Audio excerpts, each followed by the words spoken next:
This is Miklo 1%er, and I'm chatting with Staxx.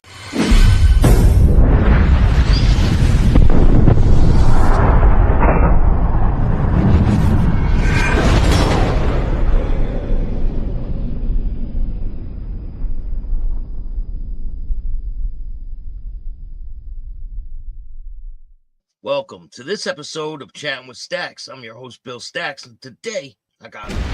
And the most dangerous is the riding. They ride, so crazy that a lot of their members die riding their motorcycle. For us, we've always had kind of a different philosophy, man. We're trying to build a family, a brotherhood. We're not trying to build an Olympic Harley team or something. You know what I mean? So yeah.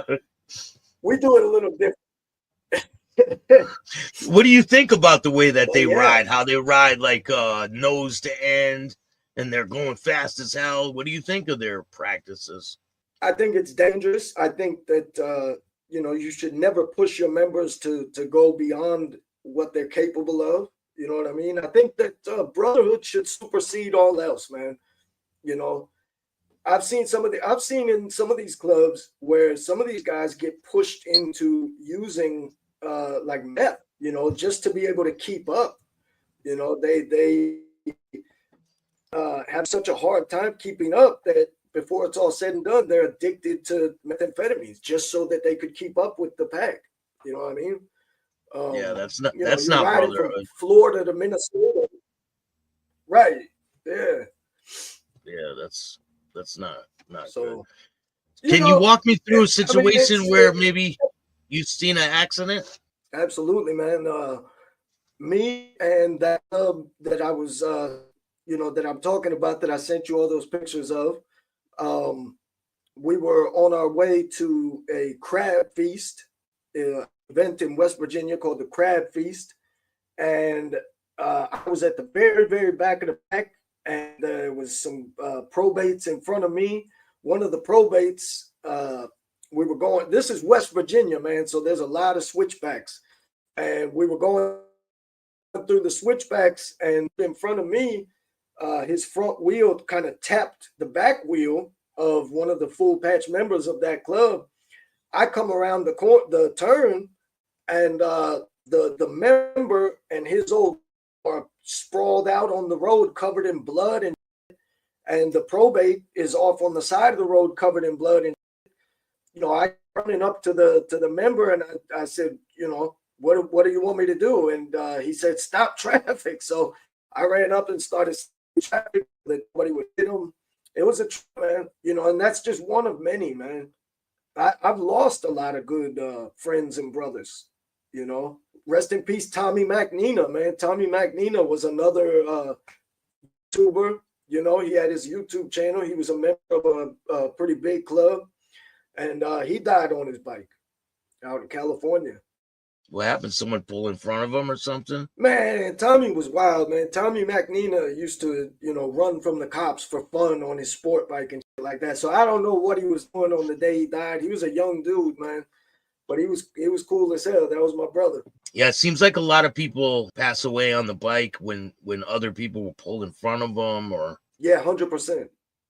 It's a lot of people don't see motorcycles, man. I've had that happen to me quite a few times where, people pull right out in front of me.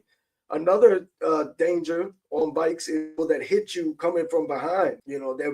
People be on their cell phones or whatever, and, just full speed ahead. They don't even see you sitting there waiting to take a left turn. Just plow right into you. And have you been in accidents yourself? 100%, bro. I was down in Mexico. I was only going 35, 40 miles an hour, man, and I hit a diesel slick and a pothole, and my bike essentially catapulted me face first. I wasn't even wearing a helmet or nothing, man. Face first into the asphalt down there in Mexico, bro. It fucked me bad. I'll send you some pictures. Wow. And what happens? So is your bike destroyed at that time? The bike that I was on got pretty fucked up. It didn't get, but yeah, I've seen bikes get folded up. Yeah, for sure. I mean, I've slid in. Didn't get destroyed. I've dumped a bike, Yeah, dumped one and slid down the road a couple times. yeah, man.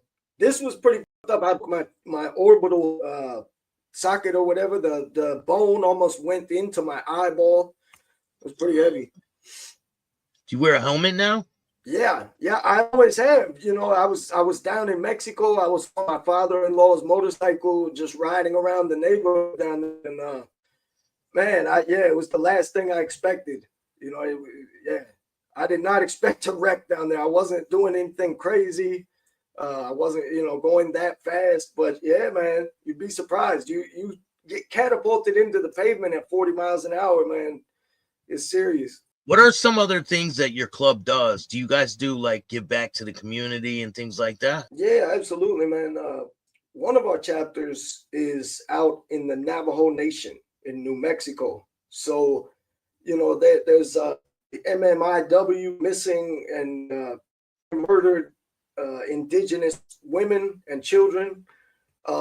We've given a lot to those organizations. Women and children getting abducted on the Navajo reservation, stuff like that. We've done charity for some veterans organizations, stuff like that. Yeah, man, we're all about that type of stuff. Absolutely. Yeah, so you guys are giving back to the community. Yeah, 100%. That's great, man. So what's in store for the future for you and your club? Man, my biggest thing, everything I'm doing on social media, from this right now, all the videos, the books I published, all of it is geared toward trying to help my fellow one percenters make good decisions. You know what I mean? So that our culture can survive and thrive, man. That's everything I've ever done on social media in regard, this interviews and speaking on all these things. It's all geared toward, helping my fellow one percenters make good decisions, man. Next time, a one percenter is out riding around and they see another patch, maybe they'll remember hearing what Miklo said. Maybe instead of running up on them and who give you permission, this, that, and the third, they'll remember seeing a Miklo video, and go about it a different way. Yeah. I mean, I've seen a lot of the pictures that you sent me, and you have been around so many different clubs, so many different people support your book and the message that you have. It's a great thing. Yeah, thank you. Copy, man. I have to send you up a autographed copy. Definitely. So now what's the name of your book? It's called The Spirit of the One Percenter. That's dope. What advice would you give to somebody who maybe is in a club or thinking about joining a club? What would be your advice to that person? My advice to anybody, man, is do as much, research as you can from the outside before you make that decision. And once you make that decision, man, stick with it. Club hopping is a plague in our culture right now, man. People club hopping, and these clubs that have kind of a revolving door of membership, it's a problem, man. This is supposed to be for life. At least that's the way we see it. To us, this is much more than just a hobby group. You know what I mean? Some of these clubs out here treating this like it's a hobby group. You know what I mean?